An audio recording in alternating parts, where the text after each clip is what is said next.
como nosotros, preparen sus Biblias para poder estudiar la palabra de Dios. Libro de Romanos, capítulo 8, versículo 29. Estamos, hermanos, estudiando una serie que se llama Santidad, lo que Dios espera de nosotros. Es una serie de estudios del libro de Levítico.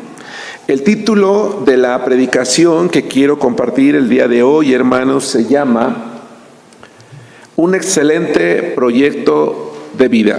Un excelente proyecto de vida. Y quisiera decirles, hermanos, a manera de introducción, que el libro de Levítico es un gran reto.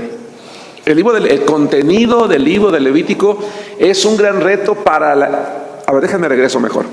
El libro de Levítico fue un gran reto para la vida del pueblo de Israel y es un gran reto para la vida del cristiano de hoy.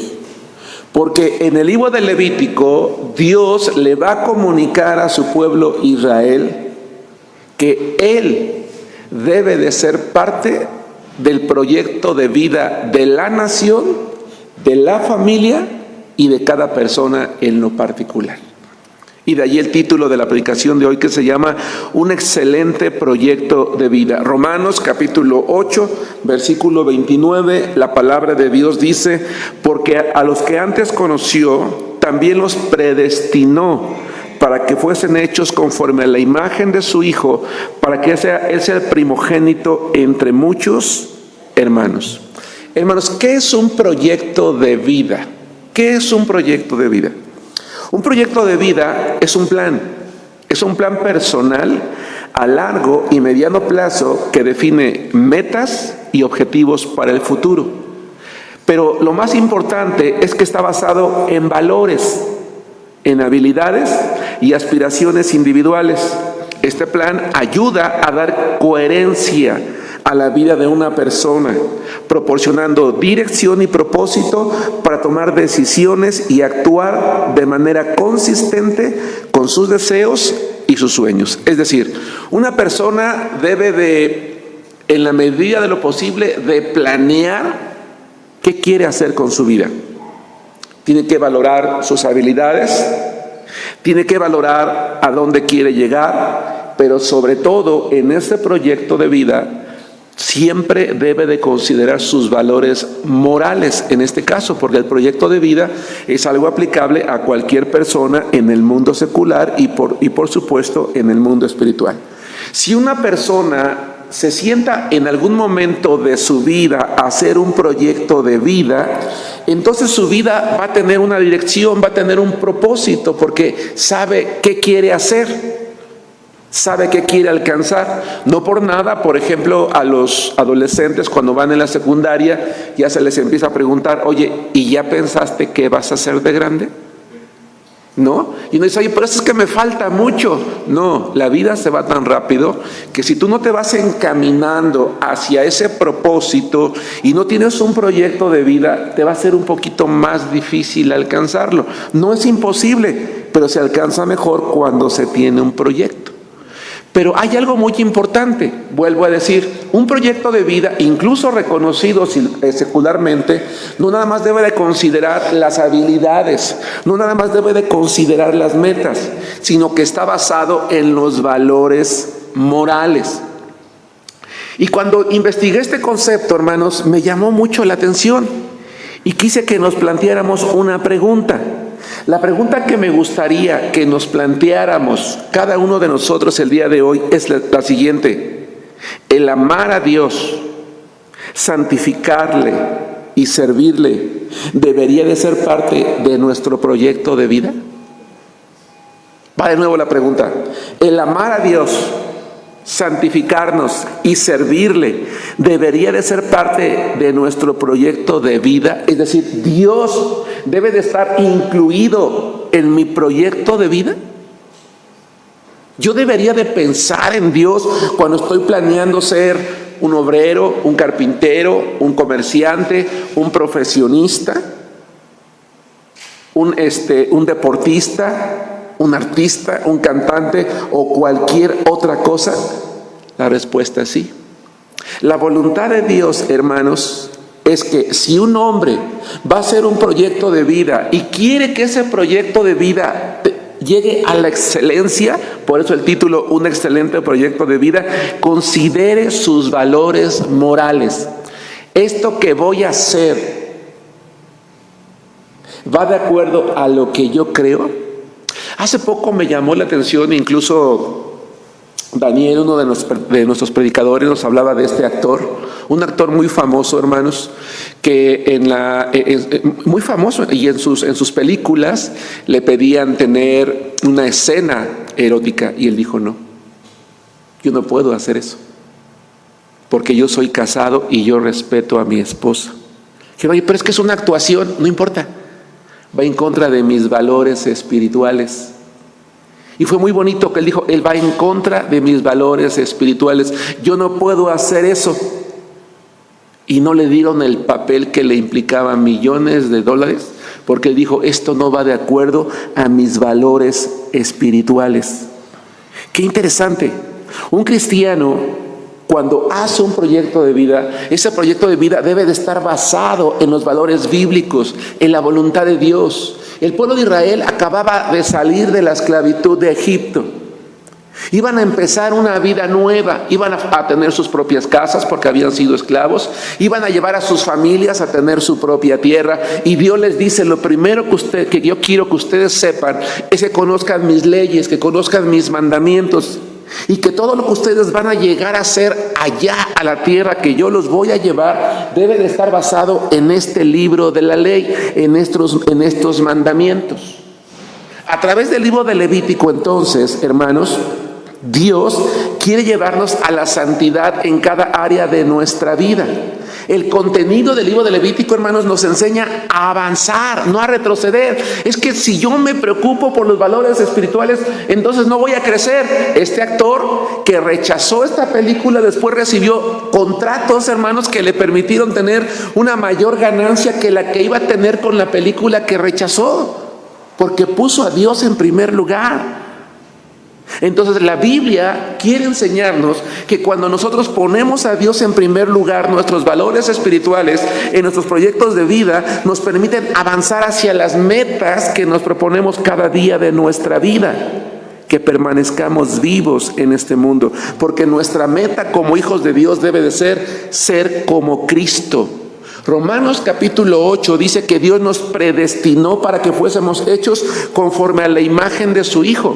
Este pasaje no significa que Dios predestinó, que Dios escogió previamente a aquellos que van a ser salvos. Esto no es así, es algo que muchas iglesias enseñan. Es falso que Dios ya tenga a sus elegidos. Lo que Dios predestinó es que quienes creamos en Él pretendamos ser como Cristo. Ser como Cristo debe de ser nuestro mejor proyecto de vida. Yo voy a ser el mejor cristiano como carpintero, voy a ser la mejor cristiana como esposa, la mejor cristiana como ingeniero, el mejor cristiano como no sé, cualquier profesión. Voy a ser el mejor cristiano, el mejor hijo de Dios. Dios no quiere que hagamos a un lado nuestras metas. Por supuesto que a Dios le interesa que nos esforcemos, que luchemos, que crezcamos, que estudiemos. Qué maravilloso sería que un día tuviéramos a todos los jóvenes de nuestra iglesia siendo ingenieros, doctores, arquitectos, con una especialidad, con un doctorado y ocupando puestos importantes en la sociedad moderna. Eso sería bueno. Pero sería fantástico que cada uno de ellos, allá donde están, fueran los mejores y las mejores cristianas. ¿Sí nos damos cuenta? Porque para que un proyecto de vida sea exitoso, sea excelente, necesita considerar los valores de Dios, y los valores de Dios dicen que tenemos que ser como Cristo. No podemos dejar de ver en el libro de Levítico, hermanos, que mientras el pueblo de Israel creciera en santidad y que ese fuera su proyecto de vida, iban a crecer espiritualmente. Decía el hermano Salomón en su predicación el domingo: los médicos somos muy soberbios. Yo recuerdo cuando le compartí de Cristo al hermano Salomón, un hombre muy inteligente. Nuestro hermano, yo lo respeto mucho porque él es un hombre muy inteligente, lee muchísimo, sabe mucho, es impresionante cómo realmente conoce él. Y recuerdo las primeras veces que platicaba yo con él y decía, una de las cosas por las cuales a mí me costó llegar al Evangelio es todo ese conocimiento, pero siempre he reconocido que Dios es Dios. ¿Sabían ustedes que él deseaba ser maestro, que amaba enseñar? Que cuando yo le propuse enseñar en la iglesia fue algo maravilloso para él, porque él siempre deseó ser un maestro. Qué padre, ¿no? Qué bonito sería que el día de mañana todos los hijos de Dios, al desear ser como Cristo, podamos crecer espiritualmente. Dios quería que su pueblo creciera espiritualmente, que se apartara del pecado, que se fortaleciera en medio de la adversidad, porque hermanos, el andar en el desierto les iba a implicar tarde o temprano enfrentar guerras, enfrentar enemigos. Ellos eran simples hermanos hacedores de ladrillos. No sabían tomar una espada, no sabían ir a la guerra, pero iban a tener que luchar. Y el cristiano es así. En la medida en la que crece espiritualmente, en la medida en la que se aparta del pecado, está listo para fortalecerse en medio de la adversidad y en medio de todo eso experimentar las bendiciones de Jehová. ¿Qué experimentó el pueblo de Israel mientras vagaba por el desierto? Vieron cómo el agua salía de la roca. Vieron cómo el agua amarga se convertía en dulce. Vieron cómo comieron carne en medio del desierto. Vieron cómo sus pies no se hinchaban. Vieron cómo el maná caía del cielo, porque ellos iban caminando rumbo a la tierra prometida. ¿En qué se basaba la seguridad del pueblo de Israel? ¿En qué se basaba la fe del pueblo? ¿En qué se basaba la decisión, hermanos, de santificarse? En las promesas de Jehová dadas en ese libro. ¿Por qué es importante, hermanos, el libro de Levítico? ¿Por qué es importante el libro de Levítico?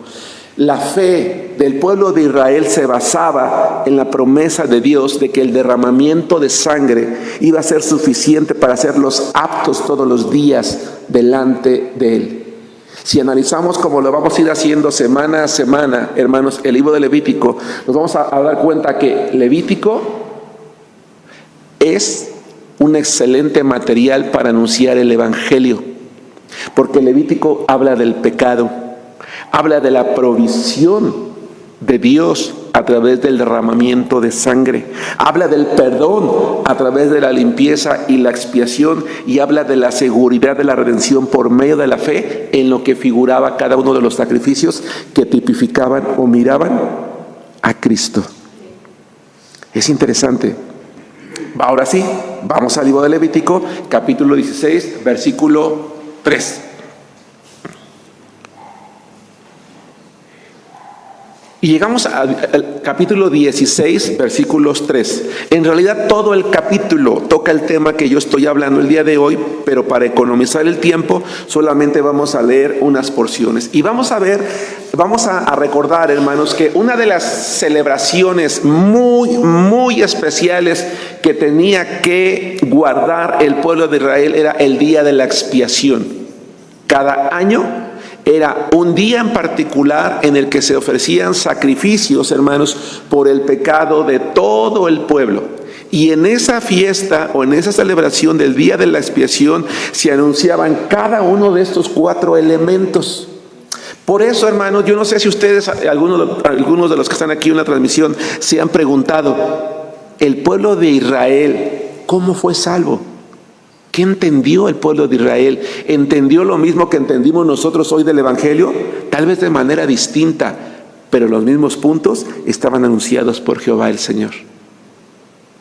Si ustedes me siguieron la semana pasada, yo decía que el libro de Levítico, hermanos, es como un manual de instrucciones, pero sobre todo les dije, es como un curso de discipulado.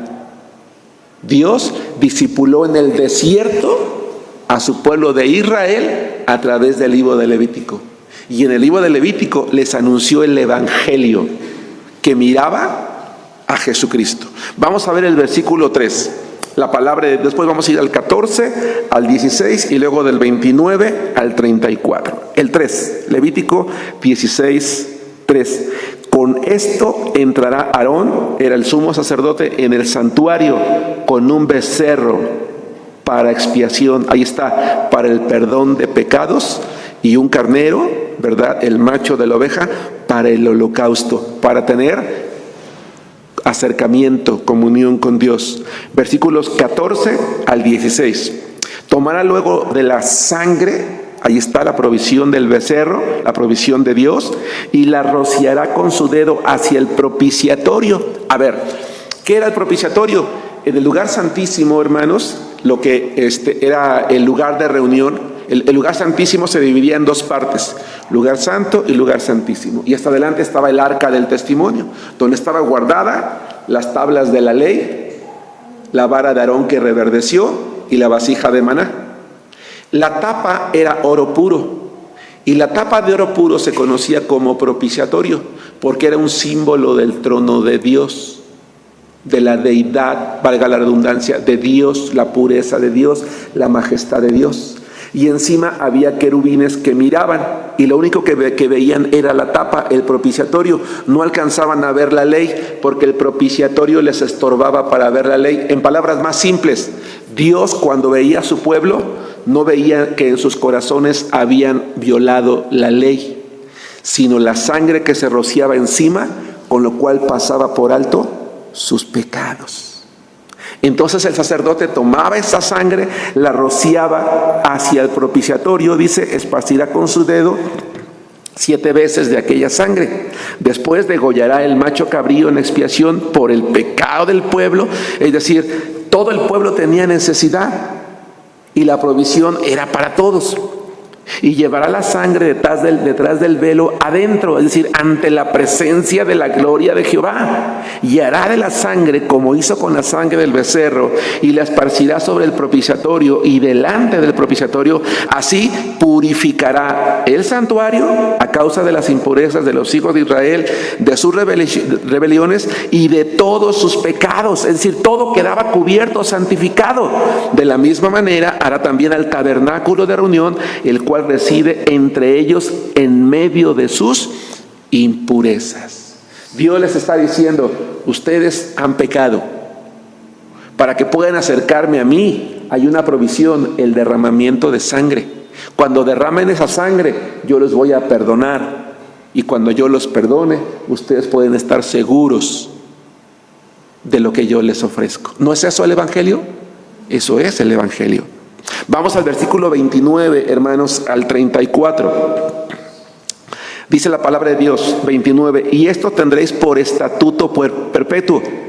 Atención, por estatuto perpetuo. El pueblo de Israel iba caminando en el desierto y Dios les dice, a ver, para ustedes como pueblo, su proyecto de vida es que siempre deben de estarme adorando y ofreciendo sacrificios para que yo les pueda estar perdonando sus pecados. Por eso la predicación de hoy se llama como un excelente proyecto de vida, porque el pueblo de Israel debería tener como proyecto de vida estarse santificando continuamente a través del sacrificio de sangre, para poder mantener esa comunión con Dios. Dice, en el mes séptimo, a los 10 días del mes, afligiréis vuestras almas. ¿Por qué se habla de aflicción? Porque ¿qué le decimos a una persona cuando le decimos que es pecadora y que Dios ha provisto de provisión y que Dios la puede perdonar? Entre la provisión de Dios y el perdón, ¿qué tiene que haber? Hermana Raquel, arrepentimiento y humildad, quebrantamiento. Si nos damos cuenta, esa tristeza, he ofendido a Dios con mis pecados. Por eso dice, afligiréis vuestras almas, porque pecar ante Dios provoca tristeza. Y ninguna obra haréis, ni el natural ni el extranjero que mora entre vosotros. Es decir, nada más importante en su vida cuando están en comunión conmigo que lo que están haciendo. Por ejemplo, cuando venimos al templo, hermanos, a adorar al Señor, y esto va también para los hermanos que están en la transmisión, deberíamos estar consagrados, entregados, ¿no? Si dejé algo pendiente, o sea, no se vale dejar, voy a poner la lavadora y en lo que llego del servicio ya está. Es válido, pero si aquí estás pensando, ¿y qué tal si el jabón hizo mucha espuma y se tiró? ¿Qué tal si ya se paró? ¿Qué tal si ya se apagó? ¿Qué tal si ya se quemó? ¿Qué tal si...? No, entonces no. porque nada tenía que distraerles. Dice, ese día no tienen que hacer ninguna obra, su mente tiene que estar concentrada en esto. Y entonces añade, estamos leyendo Levítico 16, 29, porque en este día será expiación, es decir, redención por vosotros, y seréis limpios de todos vuestros pecados. Eso es seguridad. Aquí está, la seguridad de la redención. ¿Se dan cuenta? Delante de Jehová. 34. Y esto tendréis como estatuto perpetuo para hacer expiación una vez al año por todos los pecados de Israel. Y Moisés lo hizo como Jehová lo mandó. Es decir, para el judío, hermanos, lo espiritual era parte de su vida diaria, cotidiana. Lo espiritual era parte de su vida cotidiana. Así debe de serlo para nosotros. Por eso Pablo, vamos al Nuevo Testamento de nuevo, a Romanos otra vez, capítulo 13, versículo 13 y 14. Así como para el judío lo espiritual era parte de su vida cotidiana, debe de serlo también para el cristiano de hoy. Por eso vamos a ver lo que Pablo escribió. Romanos capítulo 13, versículo 13 y 14. La palabra de Dios dice: andemos como de día. Romanos capítulo 13, versículos 13 y 14. Andemos como de día, honestamente, no en glotonerías y borracheras, no en lujurias y lascivias, no en contiendas y envidia, sino vestidos del Señor Jesucristo, y no proveáis para los deseos de la carne. Normalmente las maldades, cuando se planean en lo oculto, dice Dios, no, tu vida siempre debe de ser como es de día. De día no te escondes de nadie, no te andas escondiendo de nadie. Me voy a ir a tal lugar porque allí nadie me ve, donde nadie me conoce, donde no me ve mi familia, donde no, dice Dios, toda tu vida vívela como de día. No te involucres en nada que las demás personas hacen en lo oculto, en lo oscurito. Entonces, cuando leemos la palabra de Dios, hermanos, el Pentateuco, nos vamos a dar cuenta que Génesis, Éxodo, Levítico, Números y Deuteronomio, pero especialmente Levítico, le permitió al pueblo tener un conocimiento pleno de quién es Dios, un Dios santo, y qué esperaba de ellos, un pueblo santo.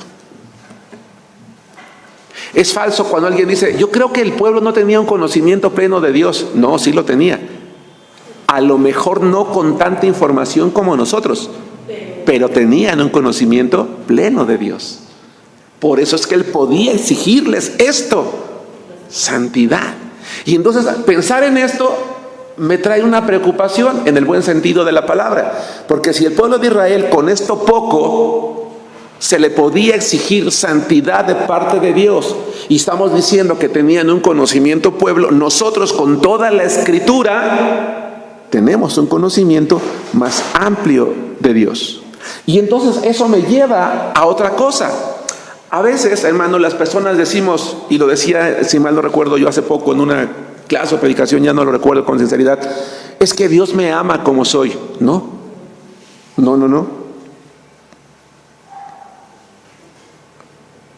Una cosa es que Dios nos ame y otra cosa es que pase. A ver, me regreso. Una cosa es que Dios nos ame y otra cosa es que quiera hacer caso omiso de lo malo que hacemos. Dios no hace caso omiso. Dios nos pide santidad.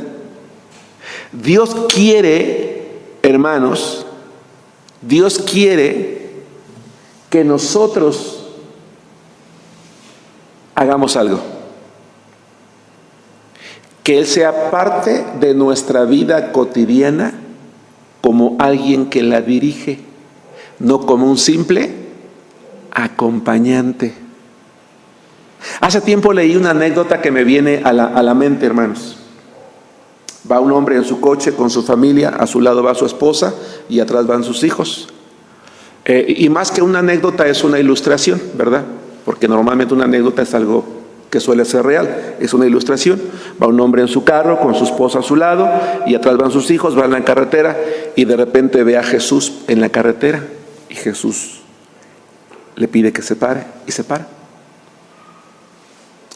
Y el esposo le dice, ¿qué tal, Jesús? Y Jesús se le queda viendo. Dice, ¿quieres ir con nosotros? Sí. Y le dice a su esposa, esposa, ¿te podrías pasar para atrás? Sí. Adelante, Jesús. Y Jesús se le queda viendo. Dice, el lugar está desocupado, adelante, puedes sentarte. Y Jesús se le queda viendo. ¿Qué creen que esperaba? Que le diera el lugar del volante. Porque muchos cristianos queremos a Jesús, queremos a Dios como un simple acompañante. Si te necesito para empujar, si te necesito para cambiar una llanta, si quieres que te dé un ray, no, dice no, yo no soy un simple acompañante, yo quiero ser parte de tu vida a tal punto que yo quiero dirigirla. Y lo que Levítico le enseña al pueblo de Israel es, yo espero un pueblo santo cuya vida yo voy a dirigir. Y debe de ser su proyecto de vida obedecer mi palabra toda su vida. Levítico entonces, hermanos, nos enseña dos cosas interesantes. Uno, cómo acercarnos a Dios. Dios nos ofrece vida física, vida eterna, perdón de pecados, salvación. Pero nos exige santificación. La segunda cosa que nos enseña entonces es a separarnos del pecado, porque el pecado produce muerte, produce condenación. En resumen, ¿cómo era la ley? Vamos a Romanos capítulo 7, versículo 12. Y vamos al Nuevo Testamento, porque el Nuevo Testamento nos ilustra muy bien cómo se debería de ver la ley. Porque a veces tenemos una idea equivocada de lo que la ley representaba. No, aún nosotros podemos verla de esta manera. En Romanos capítulo 7, versículo 12, dice, de manera que la ley a la verdad es santa. ¿Por qué es santa? Porque es la ley de un Dios santo. Y el mandamiento, por lo tanto, es santo, es justo y es bueno. Eso era la ley. En el Antiguo Testamento, hermanos, ¿cómo eran aceptadas las personas delante de Dios? Con base en la fe que se depositaba en los sacrificios. Vamos aquí mismo en Romanos, ahora al capítulo 10, versículo 4. En el Antiguo Testamento las personas eran aceptadas por Dios con base en la fe que se depositaba en el sacrificio del Cordero, porque este Cordero tipificaba la muerte de Jesucristo, hermanos. Vean lo que dice Romanos 10:4. Dice, porque el fin de la ley es Cristo, para justicia a todo aquel que cree. Dice, Pablo dice a los romanos, hey hermanos de Roma, Dios hoy ya no nos acepta por obedecer la ley. Solo nos acepta por seguir a Cristo. En el pasado, sí, hoy ya no. La ley les llevaba entonces ¿a quién? A Cristo. Para terminar, quiero plantear varias preguntas. La primera, ¿qué estoy haciendo con mi vida? ¿Qué estás haciendo con tu vida? ¿De qué manera Dios está siendo parte de tus proyectos de vida? ¿De qué manera lo estamos incluyendo en el hogar, en el matrimonio, con los hijos, en el negocio, en el trabajo, en la escuela, en la juventud, en el noviazgo, en las amistades? O más aún, quizá la pregunta no es de qué manera está haciendo Dios parte de mi vida, sino ¿lo estoy haciendo? ¿Lo estoy haciendo parte de mi vida? Porque si no es así, hoy tengo que tomar la decisión de que Él tiene que ser mi prioridad a corto, mediano y largo plazo. Porque si yo quiero, hermanos, un proyecto de vida excelente y exitoso, Dios tiene que ser parte de él. Pero no como el acompañante, sino como el que va al volante, el que va dirigiendo nuestra vida. Que Dios los bendiga.